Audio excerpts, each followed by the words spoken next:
بات پہ متفق ہیں کہ خداوند عالم نے جو سب سے پہلی مخلوق خلق فرمائی اپنے حبیب کے نور کو پیدا کیا، اس میں کسی کا اختلاف نہیں ہے۔ اور صاحب البیار علامہ مجلسی علیہ رحمہ نے بڑی تفصیل کے ساتھ ایک حدیث بیان فرمائی اور اس حدیث کو نقل فرمایا حضرت امیر المومنین علی بن ابی طالب علیہ السلام نے، اور حضرت ارشاد فرماتے ہیں کہ کان اللہ ولا شیء معه اول ما خلق اللہ نور حبیبہ محمد صلی اللہ علیہ وآلہ وسلم، کہ ایک وہ عالم بھی آپ تصور کریں کہ اللہ کی ذات کا وجود تھا اور کوئی شے نہ تھی۔ بیان مولے متقیان کرتے ہیں کان اللہ ولا شیء معه، اللہ کی ذات کا وجود تھا اور کوئی شے ساتھ نہ تھی۔ اول ما خلق اللہ نور حبیبہ محمد صلی اللہ علیہ وآلہ وسلم، سب سے پہلی شے جو اس خالق نے خلق فرمائی اپنے حبیب کے نور کو پیدا فرمایا۔ فقام ذلك النور بین یدی اللہ تعالی یسبحہ وَيَحْمَدُهُ وَيُكَبِّرُهُ وَاللَّهُ تَعَالَى يَنْظُرُ إِلَيْهِ وَيَقُولُ لَوْلَاكَ لَمَا خَلَقْتُ الْأَفْلَاكَ۔ حضرت فرماتے ہیں جب خداوند عالم نے اپنے حبیب کے نور کو خلق فرمایا، نور پیغمبر خدا حالت قیام میں اللہ کی تسبیح اور اللہ کی تکبیر اور تحلیل میں مصروف تھا، اور اللہ کی ذات اپنے حبیب کے نور کا نظارہ فرما رہی تھی۔ واللہ تعالی ینظر الیہ، اللہ کی ذات اپنے حبیب کے نور کا نظارہ فرما رہی تھی، اور ساتھ ارشاد بھی فرما رہی تھی کہ لولاک لما خلقت الافلاک، میرے حبیب اگر میں تجھے پیدا نہ کروں میں کائنات کی کوئی شے پیدا نہیں کروں۔ فلما سمع ذالک النور، جب اللہ کی ذات نے فرمایا کہ لولاک لما خلقت الافلاک، حبیبی انت اول خلقی و آخر رسولی، کہ میرے حبیب تو سب سے میری پہلی مخلوق بھی ہے اور سب سے آخری رسول بھی ہے۔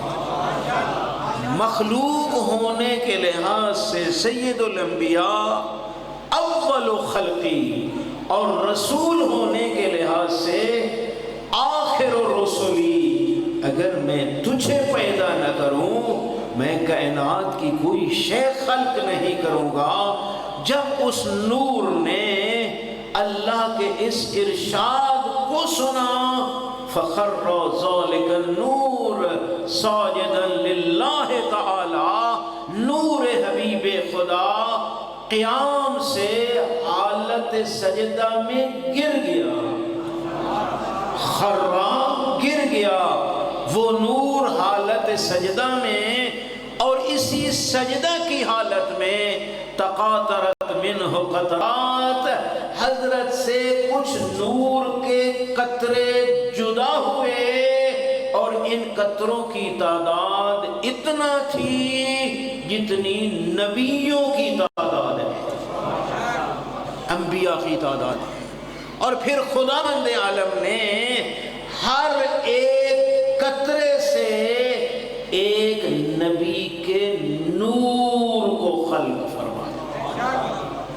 روایت مولے متقیان کر رہے ہیں، اور یقین کرو میں حیران رہتا ہوں کہ کچھ لوگ جنہوں نے شاعری بڑی ہی خوبصورت کی ہے، کچھ شاعر ایسے ہیں کہ جن کی شاعری ہمیں حدیث و آیت کی ترجمانی نظر آتی ہے۔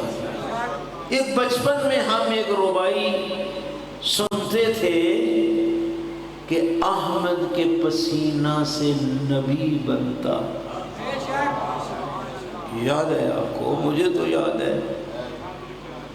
یہ کہاں پسینہ ہے؟ یہ دنیاوی پسینہ نہیں میرے بھائیو، سارے انبیاء دنیا میں حضرت سے پہلے آ چکے ہیں۔ یہ دنیا کے پسینہ کی بات نہیں ہے، یہ وہی بات ہے جس کا تذکرہ امیر المومنین فرما رہے ہیں کہ نور محمد عربی جب حالت سجدہ میں تھا تو وہاں کچھ قطرے جدا ہوئے، اسی کو شاعر نے پسینہ سے تعبیر کیا۔ اب خود اندازہ لگائیں وہ لوگ کتنے بامطالعہ ہوا کرتے تھے۔ نعرہ تکبیر، اللہ اکبر، نعرہ رسالہ، یا رسول اللہ، نعرہ حیدری،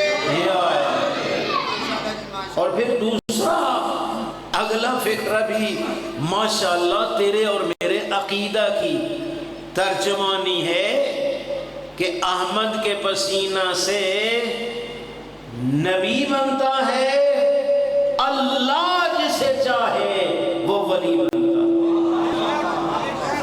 یہ یقین کرو اس سے بھی عظیم تر جملہ ہے کہ ولایت مجھو ننگیا کو جو نہیں لبدی، سیدھی بات کروں، ہاں یہ ولایت یہاں سے نہیں، اللہ جسے چاہتا ہے اس کو مولا بناتا ہے، پھر نبی ہاتھوں پہ اٹھا کے لوگوں کو دکھا کے فرماتا ہے من کنت مولا ہو فہذا علی مولا۔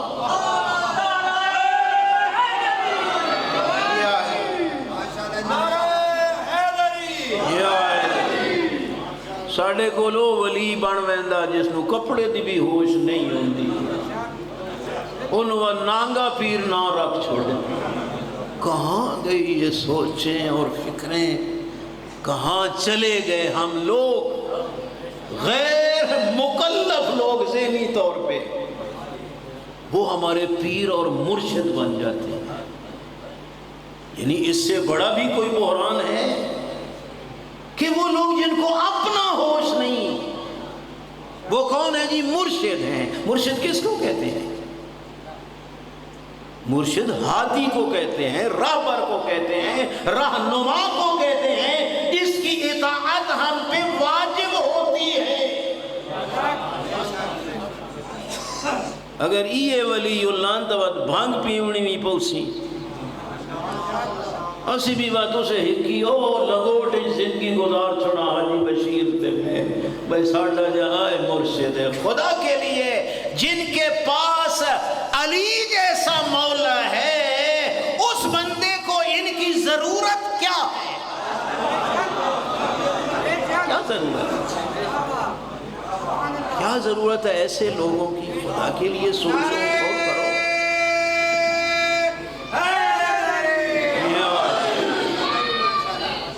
قرآن جیسی کتاب موجود ہے، اہل بیت جیسے معصوم راہبر موجود ہیں، اور پھر بھی جھلی قوم ادھر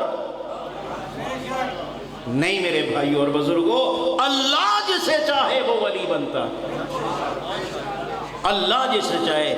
یعنی اس میں اگر آپ غور کریں تو نبی کو بھی ولی بنانے کا اختیار نہیں، اللہ جسے چاہے وہ ولی بنتا۔ اور پھر اگلا جملہ بھی دیکھ لو، بکھرے ہوئے اوصاف نبیوں کے تمام یکجا کیے جائیں تو علی بنتا۔ یہ شاعری ہے، یہ حدیث ہے،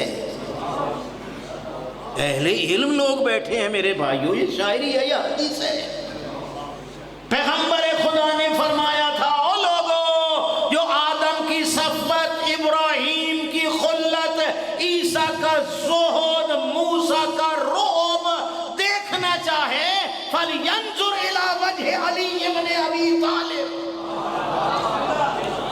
وہ علی کے چہرے کی طرف دیکھے۔ یہ وہی ہے کہ بکھرے ہوئے اوصاف نبیوں کے تمام یکجا کیے جائیں تو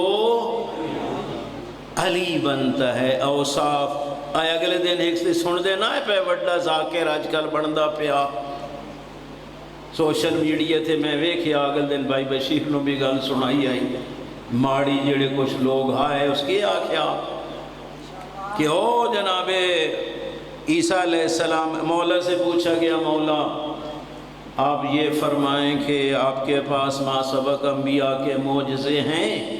حضرت نے فرمایا ہاں ہیں۔ مردہ کو زندہ کر لیتے ہو؟ جی کر لیتا ہوں۔ اچھا، مقداد اٹھے ہاتھ جوڑے مولا کی، وہ بالکل ویڈیو موجود ہے، ہاتھ جوڑے مولا عیسیٰ ویکھا، عیسیٰ ویکھا، مولا متقیان اشارہ کیتا عیسیٰ قبر چو باہر آ گیا۔ سنے نہیں آپ پڑھے نہیں۔ پھر دیکھو بات ٹیپ دا بند کہ جو مردوں کو زندہ کرے وہ عیسیٰ ہوتا ہے، جو عیسیٰ کو زندہ کرے وہ علی ہوتا ہے۔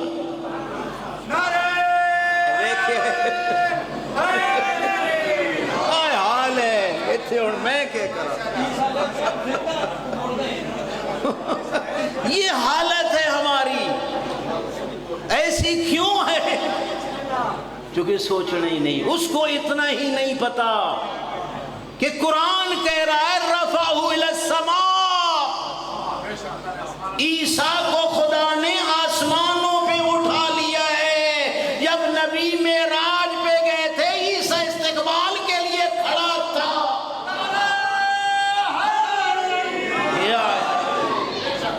اور پھر یہ بھی ہے کہ جب آئے گا نرجس خاتون کا لال اور بیت اللہ میں جا الحق وزہق الباطل ان الباطل کان زہوقا کی صدائیں بلند ہوں گی، عیسیٰ اس وقت اتر کے آخری محمد کی اقتدا میں نماز پڑھے گا۔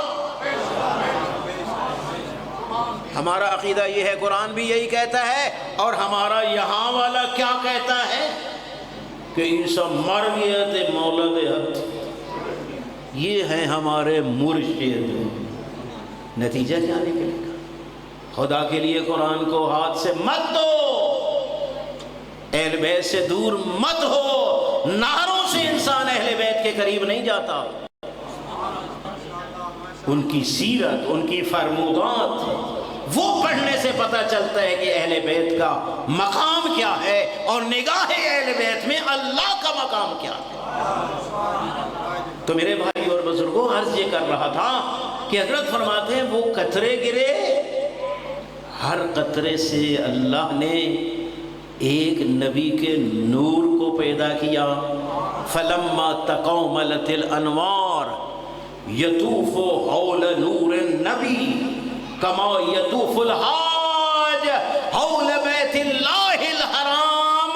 جب انوار انبیاء مکمل ہو گئے، اس عالم انوار میں سب انبیاء کے نوروں نے نور محمد عربی کا طواف اس طرح شروع کیا جس طرح حاجی بیت اللہ کا طواف کرتا ہے۔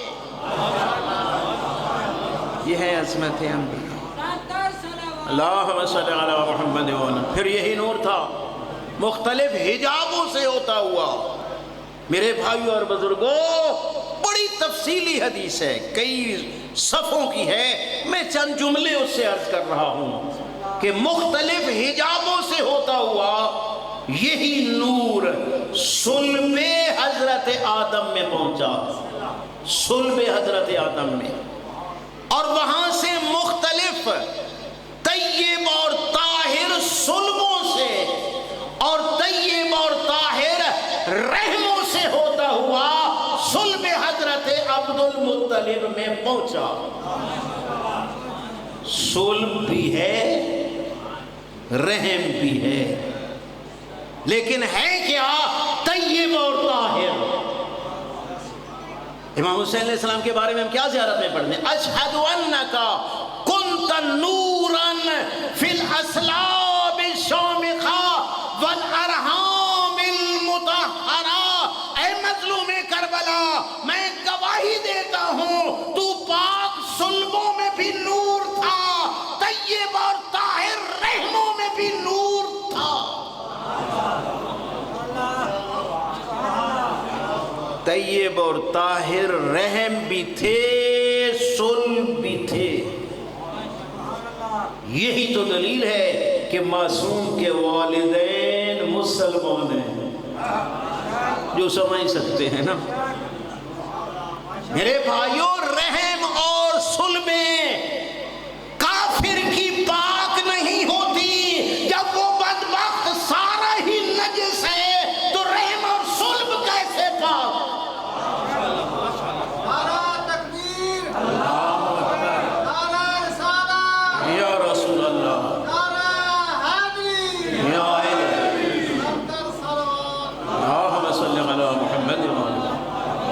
یہ صدف ان کے ہی پاک ہوا کرتے ہیں جو مسلمان ہوتے ہیں۔ یہی دلیل ہے۔ اس لیے وہ بدبخت جو کہتے ہیں پیغمبر خدا کے والدین علیہ باللہ مسلمان نہیں تھے، ہم یہاں حلف کا کے کہتے ہیں کہ یہ کہنے والے مسلمان نہیں ہیں جو نبی اعظم کے والدین کے بارے میں یہ نظریہ رکھے۔ اصل میں اپنی پڑی ہوئی ہے، چونکہ جو اپنے ہیں نا جتنی کوشش بھی کریں ان کے ماں باپ تو مسلمان ہیں ہی نہیں۔ اب کیا کریں کہ ان کو تو مسلمان کوئی کہنے پہ تیار نہیں، جن کے ہیں ان کو ہی کہہ دو کہ نہیں، تاکہ سارے ہکو جے رل جائیے۔ اصل مسئلہ یہ ہے۔ صلوات پڑھ لیں آپ ذرا، اللہم صلی اللہ علیہ وسلم۔ تو میں انشاءاللہ بس یہی آگے ہیں ماشاءاللہ جن مہمانان گرامی کا انتظار تھا۔ صلوات پڑھیں آپ ذرا، اللہم صلی اللہ علیہ وسلم۔ علماء کرام کی صحت و سلامتی کے لیے صلوات صلی اللہ علیہ وسلم۔ نعرہ تکبیر، نعرہ تکبیر، نعرہ رسالت، نعرہ رسالت، یا رسول اللہ، ایمان نعرہ حیدری، یا علی، ایمان نعرہ حیدری، یا علی، حسینیت زندہ آباد، حسینیت زندہ آباد، جدیدیت مرد آباد، جدیدیت، مرد آباد۔ صلوات پر محمد و آل محمد۔ اللہم صلی علی محمد و آل محمد۔ ہم بزرگ علماء کرام کو جو بہت ہی دور سے تشریف لے آئے ہیں خوش آمدید کہتے ہیں۔ خدا بند عالم ان کو زندہ و سلامت رکھے، ان کا سایہ اس قوم کے اوپر دادیر قائم اور دائم رکھے۔ یہ مسجد جو آپ دیکھ رہے ہیں اور ماشاءاللہ جس میں بڑے مطمئن بیٹھے ہیں، یہ ان بزرگوں کی کاوشوں کا نتیجہ ہے، ان لوگوں کی۔ اب اسی سے اندازہ لگائے کہ علماء کرام کا تعلق آپ لوگوں سے کتنا ہے۔ خدا بند عالم زندہ و سلامت رکھے علامہ شیخ محسن نجفی حافظہ اللہ کو۔ آپ میں سے اکثر وہ ہیں جنہوں نے ان کی زیارت بھی نہیں کی، لیکن انہوں نے آپ کو ایسی یہاں مسجد بنوا دی۔ یہ کیا ہے؟ یہ ان لوگوں کے دروازے پہ جانے کا ہمیں حکم دیا ہے نا معصوم نے۔